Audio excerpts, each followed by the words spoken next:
Okay, so you've drawn up the question. True or false? An increase in demand will cause an increase in supply, ceteris paribus. Okay, so how would you suggest you answer that? Read ma. Read ma. Read the question carefully. Okay. An increase in demand, so we're going to model this in a minute of course, but imagine that demand curve moving to the right will cause an increase in supply, ket par. Identify the key economic concepts here. Now, you don't really need to answer this true or false straight away, because your modelling and your articulation of the model should actually lead you to the right answer. Yeah. So unless you really feel confident that it's clearly true or false, you can leave your conclusion to the end. So this is not an uncommon style of question where students are asked to explain or justify why they think an answer is true or false, generally worth 4 or 5 marks. Yes. So only half a mark for correctly saying this, so the rest of your marks is going to come from the quality of your analysis. Your explanation, yes. Define, if necessary, define the key concepts or theories that you've identified. Model, crucial issue, right? We're going to model this, right? And A, of course, is for articulate or appraise or analyse the model. Okay. So what I would want to do is for the students to use a market model. So it's nice, it's neat, it's well labelled, preferably large, so we don't want to stint on space necessarily. So we've got a market in initial equilibrium at E, with PE and QE being our equilibrium position. Okay, so can I stop you at that yep. point? So the defining bit now, how much time would you spend defining the setting for this model? We don't want to be too pedantic here, because our key issue is, can our students differentiate between an increase in supply and an increase in quantity supply? Because that's what the model is going to show us. Absolutely. So, so what you say, you start off by simply saying the graph above describes equilibrium in a purely competitive market, which is characterized by a downward sloping demand curve and upward sloping supply curve. It's sufficient. That's it. Yes, that's it. Correct. So you've let the examiner know that you know that this is a market model, and that's the essential ingredients. Yes. Well, of course, an increase in demand, and of course you're going to do that. Right? So you would say, the model above depicts a market in initial equilibrium at PE, QE, etc., etc. The increase in demand, so we're getting down to the nitty-gritty of what's identified here. The increase in demand would be modelled as a rightward shift of the demand curve, D to D1.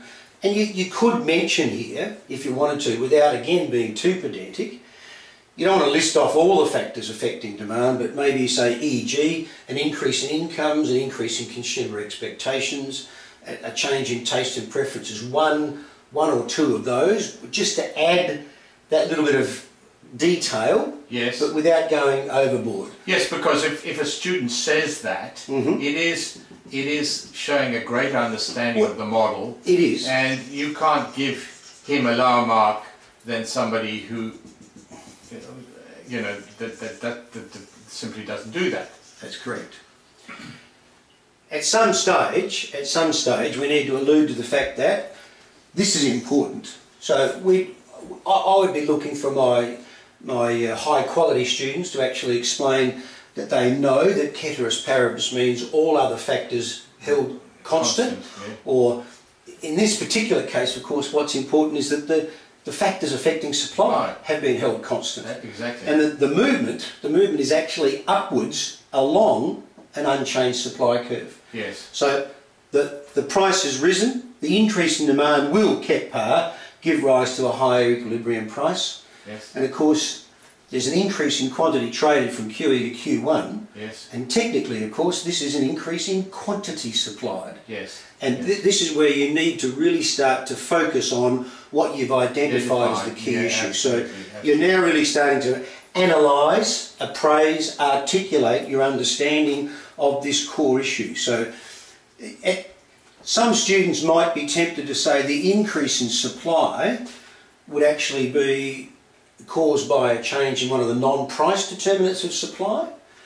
Clearly that's not happening here because there's a kept par assumption, but a high quality answer might allude to the fact that one or more of the factors affecting supply would actually move the entire supply curve to the right. That hasn't happened here. So we need to be focusing on the fact that there's been an increase in quantity supplied, not an increase in supply. And that's really our key key issue in terms of identifying what now let me play a devil's advocate. Yeah. What would happen if a student simply said, I interpret increase in demand as moving down this demand curve, and therefore that creates an increase in supply? What's wrong with that? Okay. You're actually not focusing on what the opening part of the statement says. So again, we get back to the need to read the statement carefully. So an increase in demand. So you'd want your students to actually analyse immediately that would actually be brought about by a rightward or entire shift of our demand curve. So yes. A movement down a demand curve is an increase in quantity demanded, which is price determined. Exactly. Exactly. So that would be wrong. Okay, so now the other thing I wanted to say is, I come along, I'm a bright student, I can't be bothered with wasting people's time, so I put quantity and let me do it correctly. I've got everything, I've got price here, etc. And I simply say, this statement is shown by the following graph.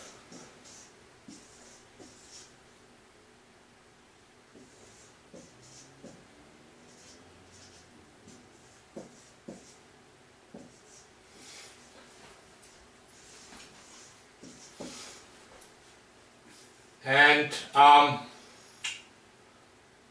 that's it. Okay. In other words, I've got the graph right, so why aren't you giving me a pass? Why aren't I passing? You certainly have got the rudiments, Yeah. right? So you're at least demonstrating, even though you didn't complete the model, right? You thought you were a smart student, but you need to show prices increasing. Look, you've got the rudiments right, but just to walk away from the model and say, this can be shown in the model above, doesn't really let me know that you fully understood it. that you've analysed, that you've articulated, that you've made an effort to say, look, the real key ingredient here is the fact that the increase in demand will keep par. So we really do need to stress that a fair bit.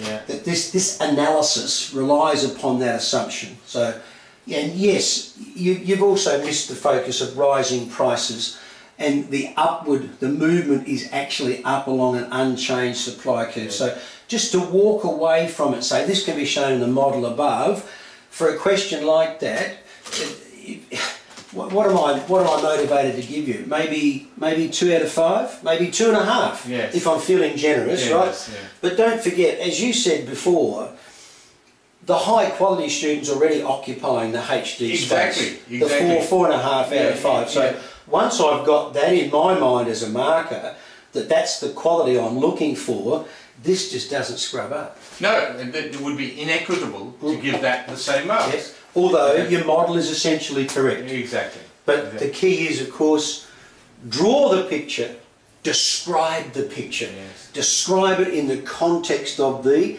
economic concepts you've identified here by reading the question carefully. Oh, you know, this is so tedious. I mean, it's obvious I knew the answer. It's obvious I knew the answer. You're just very ungenerous. How many times have you heard that? Oh, mate, I wouldn't mind $10 for every time I've heard that. We'd be millionaires. All right. Okay, well thanks Ken. I think that will finish it off. I think you've been very, very clear about why you allocate marks. Pleasure, mate. Pleasure.